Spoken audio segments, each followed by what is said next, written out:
Good morning students. आज हम अपनी इस वीडियो में डिस्कस करेंगे second latent heat equation.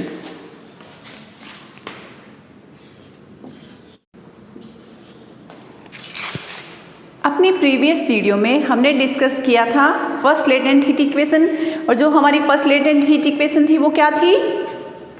That is dP by dt equals to L by T V2 minus V1।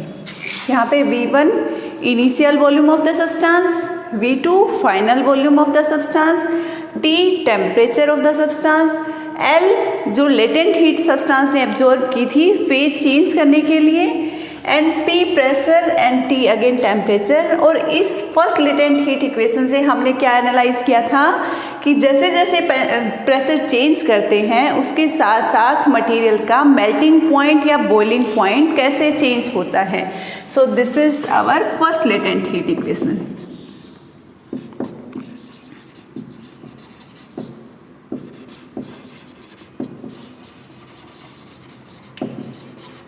ठीक है, अब जो ये फर्स्ट लेटेंट हीट इक्वेशन है इसको हम यूज़ करेंगे अपनी सेकंड लेटेंट हीट इक्वेशन में, इसलिए हम एक बार इसको यहाँ पे लिख के रख लेते हैं।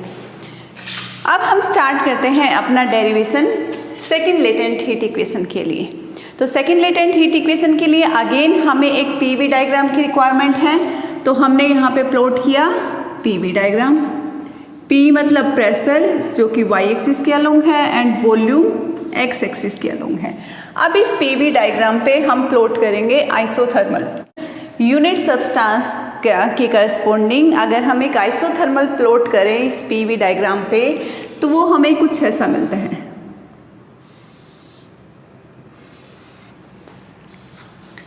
इसको हम नाम दे देते हैं A B C D। अब ये हमारा ABCD कर्व है, ये एक आइसोथर्मल है यूनिट सब्सटेंस के लिए, एंड इस आइसोथर्मल का मतलब कांस्टेंट टेम्परेचर, तो हम मान लेते हैं T टेम्परेचर है इस कर्व के अलोंग सब्सटेंस का। अब यहाँ पे आपका इस पर्टिकुलर पॉइंट पे मान लिया प्रेशर P, एंड ये दो पॉइंट्स है, यहाँ पे हम मान लेते हैं वॉल्यूम V1 एंड V2। अब इस कर्व के अलोंग हम इस सब्सटेंस का बिहेवियर एनालाइज करें तो हम क्या देखेंगे? A टू B आपके सब्सटेंस का वॉल्यूम डिक्रीज किया एंड प्रेशर इंक्रीज किया। जब वॉल्यूम डिक्रीज किया और प्रेशर इंक्रीज किया, इसका मतलब है जो गैस है उसको कुछ कंप्रेस करना स्टार्ट कर दिया है। तो इनिशियली आपकी गैस A पॉइंट पे हमारे पास थी वेपर फेज में, जैसे ही A टू B गए स्टिल आपकी गैस वेपर फेज में है, बट गैस का कंप्रेशन स्टार्ट हो गया है। बट जैसे ही B पॉइंट पे आए उसके बाद प्रेशर कांस्टेंट हो गया है, आपकी गैस का कन्वर्जन स्टार्ट हो गया है लिक्विड में। तो इसका मतलब B पॉइंट के बाद गैस आपकी कुछ लिक्विड फॉर्म में कन्वर्ट हो गई है, और गैस का कन्वर्जन लिक्विड फॉर्म में स्टार्ट हो गया है। तो ये कन्वर्जन आपका इस B टू C कर्व पे कंप्लीट होगा। तो इसका मतलब B टू C कर्व के ऊपर आपको सब्सटेंस मिलेगा मिक्स फेज में, जिसमें आपके पास वेपर भी होंगी एंड आपके पास लिक्विड भी होगा। लेकिन जैसे ही C पॉइंट पे जाएंगे सब्सटेंस कंप्लीटली लिक्विड फॉर्म में कन्वर्ट हो चुका होगा। तो C पॉइंट पे आपका सब्सटेंस है वो लिक्विड फॉर्म में है। अगेन फर्दर वॉल्यूम को डिक्रीज कर रहे हैं एंड प्रेशर को इंक्रीज कर रहे हैं। Volume decrease and pressure increase, तो सब्सटेंस आपका जो लिक्विड फॉर्म में है वो अभी हम मान सकते हैं कि इस कर्व के अलोंग लिक्विड ही है। तो ये आपका कंप्लीट आइसोथर्मल के अलोंग आपके सब्सटेंस का बिहेवियर। अब हम नेक्स्ट कहते हैं कि आपका जो यूनिट मास सब्सटेंस है उसके लिए एक और आइसोथर्मल कर्व प्लॉट करना है, but with some reduced temperature. यहाँ पे टेम्परेचर कितना था? T। अब मैं मान लेती हूँ कि कुछ रिड्यूस्ड टेम्परेचर पे आइसोथर्मल मुझे प्लॉट करना है, और मैंने टेम्परेचर डिक्रीज कर दिया DT अमाउंट से। तो आइसोथर्मल क्या बनेगा? कुछ आपका आइसोथर्मल इस टाइप का। इस आइसोथर्मल के अलोंग मैंने मान लिया टेम्परेचर हो गया T माइनस DT, और ये आइसोथर्मल है, इसकी अगर नेमिंग करते हैं तो हम कह देते हैं दिस इज EFGH, ये आइसोथर्मल है। जैसे हमने ABCD आइसोथर्मल को डिस्कस किया था, सिमिलर वे में हम कह सकते हैं along EF the material is in vapour phase, from F to G आपका मटेरियल मिक्स फेज में है, vapour plus liquid, and G to H again your material is in liquid phase. और इस आइसोथर्मल के अलोंग टेम्परेचर जो constant है that is T माइनस dt। तो ये हमने दो आइसोथर्मल कंसिडर कर लिए। अब हम जो सब्सटेंस यहाँ पे लिक्विड था एंड यहाँ पे लिक्विड था, हम इन दोनों पॉइंट्स को कंबाइन कर देते हैं, एंड ऐसे ही ये दो गैसियस पॉइंट हैं, इन दोनों को कंबाइन कर देते हैं। तो इसका मतलब हमें यहाँ पे दो कर्व और मिले हैं GC एंड BF। अब इन कर्व्स के अलोंग क्या बिहेवियर है सब्सटेंस का, उसको चेक करते हैं। हमारे पास एक टर्म होती है स्पेसिफिक हीट। स्पेसिफिक हीट क्या होती है? Specific heat is that amount of heat required to raise the temperature of unit mass substance with 1 degree Celsius at some constant pressure or volume। अब यहाँ पे अगर हम कहें ये वाला कर्व है, इसके अलोंग आपका सब्सटेंस यहाँ पे भी लिक्विड था, यहाँ पे भी लिक्विड था, फेज चेंज नहीं हुआ, बट यहाँ पे टेम्परेचर T माइनस dt था, यहाँ पे टेम्परेचर था T। तो टेम्परेचर रेज हो रहा है सब्सटेंस का विद dt अमाउंट। तो इसका मतलब इसके अलोंग हम एक स्पेसिफिक हीट को डिफाइन कर सकते हैं। तो यहाँ पे हम दो टाइप्स की स्पेसिफिक हीट को डिफाइन करते हैं। एक हमारी होगी वेपर। तो एक क्या होगी हमारी specific heat of liquid in contact with it's vapour, उसको हम लेके चलेंगे C1। तो वो हम कह सकते हैं कि G एंड C पॉइंट पे हमारा लिक्विड है जो कि अपनी वेपर्स के कांटेक्ट में है। तो इस कर्व के अलोंग जो स्पेसिफिक हीट है उसको हमने मान लिया C1। सिमिलरली आपका specific heat of vapours in contact with its liquid हो गई C2। अब ये कहाँ पे है? B एंड C पॉइंट पे वेपर फेज है जो कि लिक्विड के साथ कांटेक्ट में है। तो ये दो स्पेसिफिक हीट्स हमने कंसिडर कर ली हैं।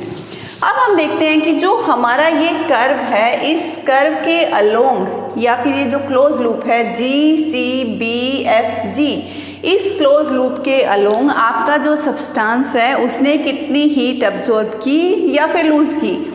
तो हम इसको कर्व बाय कर्व एनालाइज करते हैं इस क्लोज कर्व के अलोंग। सबसे पहले इनिशियल हमारा जो पॉइंट अगर हम मान के चलें कि G मेरा इनिशियल पॉइंट है, इस G पॉइंट से C पॉइंट पे जब मेरा सब्सटेंस मूव किया तो क्या चेंज हुआ? G से C पे सब्सटेंस का टेम्परेचर इंक्रीज हुआ T माइनस dt से T तक। कितना टेम्परेचर इंक्रीज हुआ? नेट dt अमाउंट का टेम्परेचर इंक्रीज हुआ। और अगर वो dt अमाउंट का टेम्परेचर इंक्रीज हुआ है, C1 मेरी specific heat of liquid in contact with its vapours है, तो नेट हीट कितनी एब्जॉर्ब होगी यहाँ पे? यूनिट टेम्परेचर रेज करने के लिए C1 specific heat, dt temperature raise करने के लिए C1 dt अमाउंट की हीट सब्सटेंस एब्जॉर्ब करेगा जब वो G to C curve move करेगा। उसके बाद नेक्स्ट है C to B। अब C to B पॉइंट पे क्या हो रहा है? C पे मेरा सब्सटेंस था लिक्विड फेज में, B पे मेरा सब्सटेंस है वेपर फेज में। इसका मतलब क्या हो रहा है? फेज चेंज हो रहा है यहाँ पे, और फेज चेंज में आपका substance liquid to vapour convert हो रहा है। तो इसमें क्या यूज होगा? जो हीट एनर्जी सब्सटेंस ने एब्जॉर्ब की that is latent heat of vaporisation, और उसको हम अगर डिनोट कर देते हैं L से, तो हम कहेंगे यहाँ पे सब्सटेंस ने at some constant pressure and temperature C point से B पॉइंट पे मूव करते time L latent heat absorb की। क्योंकि यहाँ पे ना प्रेशर चेंज हो रहा है ना टेम्परेचर चेंज हो रहा है, सिर्फ क्या हो रहा है? सब्सटेंस का फेज चेंज हो रहा है जो कि वो लिक्विड से वेपर में कन्वर्ट हो रहा है। ठीक है, तो L amount of heat energy यहाँ पे एब्जॉर्ब की। नाउ अलोंग दिस कर्व क्या होगा? BF कर्व के अलोंग क्या होगा? B पे आपका सब्सटेंस वेपर, C पे भी F पे भी आपका substance vapour, but in contact with its liquid. अब जो स्पेसिफिक हीट है इस वेपर की दैट इज C2, और यहाँ पे हो क्या रहा है? टेम्परेचर आपका यहाँ पे T था, यहाँ पे T माइनस dt, इसका मतलब टेम्परेचर रेज हो रहा है कितनी अमाउंट से? dt अमाउंट से। तो dt अमाउंट से अगर टेम्परेचर रेज हो रहा है तो सब्सटेंस उतनी ही हीट रिलीज करेगा। और C2 अगर मेरी स्पेसिफिक हीट है तो मैं यहाँ पे कहूँगी मेरा substance C2 dt heat release करेगा। जो रिलीज हीट है उसको मैं नेगेटिव साइन से रिप्रेजेंट कर देती हूँ क्योंकि ये सब्सटेंस रिलीज कर रहा है। उसके बाद F to G। अब F to G क्या होगा?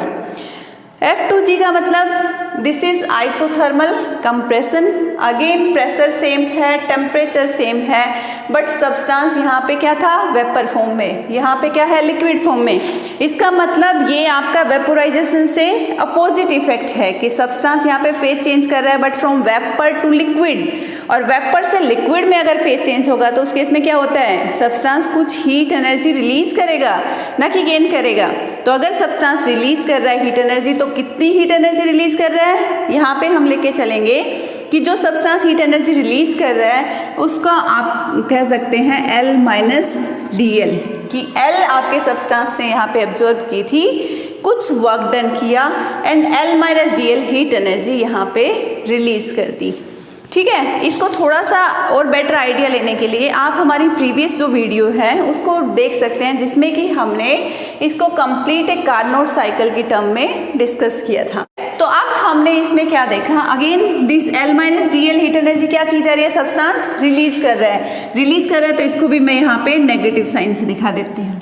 ठीक है, अब मेरे पास अगर मैं देखूँ कि मेरा GCBFG इन क्लोज्ड कर्व, इस क्लोज्ड कर्व में अगर मैं मानूं कि मेरे सब्सटेंस ने नेट कितनी हीट एनर्जी एब्जॉर्ब की, तो वो क्या आएगी, नेट अमाउंट ऑफ जो हीट एनर्जी सब्सटेंस ने एब्जॉर्ब की वो कितनी आएगी। यहाँ पे देखें, हम स्टेप बाय स्टेप देखें। फर्स्ट साइड के अलोंग कितनी हीट एनर्जी एब्जॉर्ब की सब्सटेंस ने, C1 dt, along CB L heat energy absorb की, along BF minus C2 dt, तो इसका मतलब ये यहाँ पे रिलीज किया है, तो negative of C2 dt, and along FG again negative of L minus DL। ये मेरी सब्सटेंस ने नेट हीट एनर्जी एब्जॉर्ब की। अब इस नेट हीट एनर्जी को हम अगर यहाँ से सोल्व करें तो ये मेरे पास आएगा C1 माइनस C2 dt। ठीक है, C1 dt minus C2 dt, this is C1 minus C2 dt। उसके बाद मेरे पास प्लस L है, यहाँ पे अगर इस ब्रैकेट को हटा देती तो माइनस L हो जाएगा एंड प्लस DL हो जाएगा, तो ये दोनों L एंड L मेरे कैंसिल हो जाएंगे। यहाँ से क्या बचेगी मेरे पास term DL, so plus DL। तो ये मेरी net amount of heat energy absorb की सब्सटेंस ने ड्यूरिंग दिस क्लोज्ड कर्व। अब हम अगर कहें कि नेट हीट एनर्जी एब्जॉर्ब किया सब्सटेंस ने एक क्लोज साइकिल में, तो वो हम कह सकते हैं कि उस क्लोज साइकिल में जितना वर्क डन हुआ उसके बराबर रहेगी। ये चीज़ हम अपने कार्नोट साइकिल में या फिर कार्नोट इंजन में ऑलरेडी पढ़ चुके हैं, तो उसके बराबर रहेगी। अब हम कहते हैं किसी क्लोज्ड कर्व में कितना नेट वर्क डन हुआ उसको किस टर्म में निकाल सकते हैं, that is we can find that work done in terms of area of that closed curve. अब यहाँ पे हमें चाहिए एरिया GCBFG का। इसका एरिया निकालना थोड़ा कॉम्प्लिकेटेड है, तो यहाँ पे एक लिमिटिंग केस यूज़ कर लेते हैं। लिमिटिंग केस में क्या कंसीडर किया गया कि आपका अगर ये डायमेंशन GI एंड JF, ये दोनों डायमेंशन बहुत स्मॉल हैं, अगर ये डायमेंशन बहुत स्मॉल है तो एरिया GCBFG का किसके इक्वल हो जाएगा, एरिया ICBJI। तो यहाँ पे लिमिटिंग केस कंसीडर किया कि अगर आपका ये एरिया मान लिया ICBJI के इक्वल हो गया। अब ICBJI का एरिया हमें पता है, क्यों, क्योंकि हमने इसको अपनी प्रीवियस वीडियो में भी डिस्कस किया था अच्छे से, वहाँ पे कैलकुलेट भी किया था। क्या है ये, this is my adiabatic curve IC, CB is isothermal expansion, BJ is adiabatic compression and JI is isothermal compression. और इस क्लोज्ड कर्व का एरिया हमने निकाला था, वो क्या था आपका, ICBJI में this IC branch, this is equals to, ये प्रेशर था आपका P माइनस DP, तो इसका मतलब मेरी ये साइड कितनी हो गई, DP के इक्वल। नेक्स्ट आपकी IJ branch, this branch is actually equals to V2 minus V1। दो ब्रांच का मेरे पास एरिया आ गया, तो इस स्क्वायर का एरिया मैं निकाल सकती हूँ। तो इस स्क्वायर का एरिया मेरे पास कितना हो जाएगा, DP multiply by V2 minus V1। तो ये मेरे पास एरिया आ गया ICBJI क्या, और हमने लिमिटिंग कंडीशन कंसीडर की थी कि लेट अस कंसीडर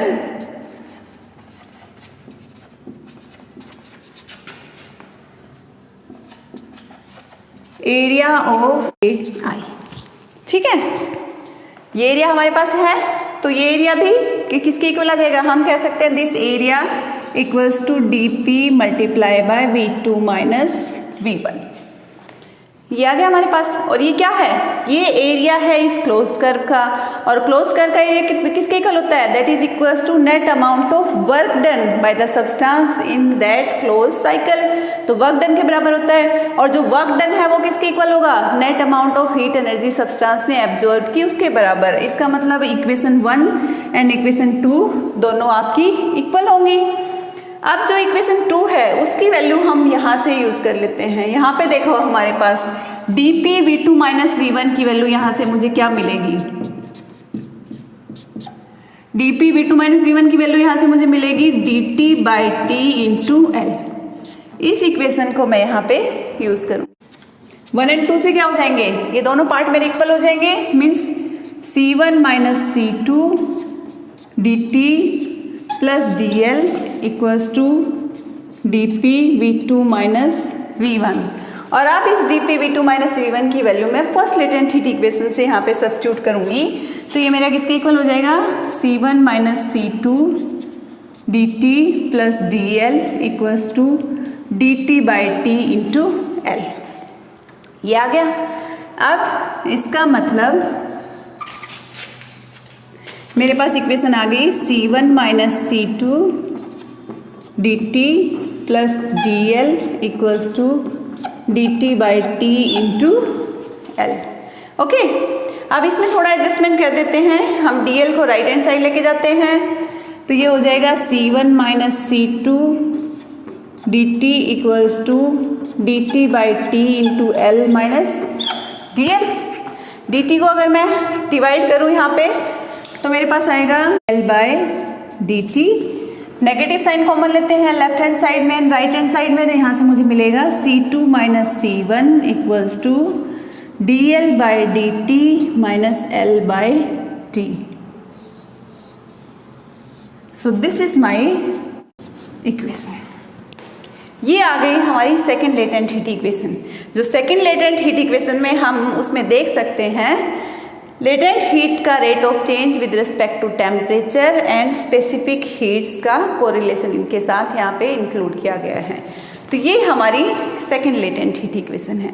तो हमारी first latent heat equation and second latent heat equations काफ़ी इंपॉर्टेंट टॉपिक हैं। आई होप यहाँ से आपको ये अच्छे से क्लियर होगा। अगर आपको कोई भी डाउट हो तो उसको आप कमेंट बॉक्स में पूछ सकते हैं। Thank you.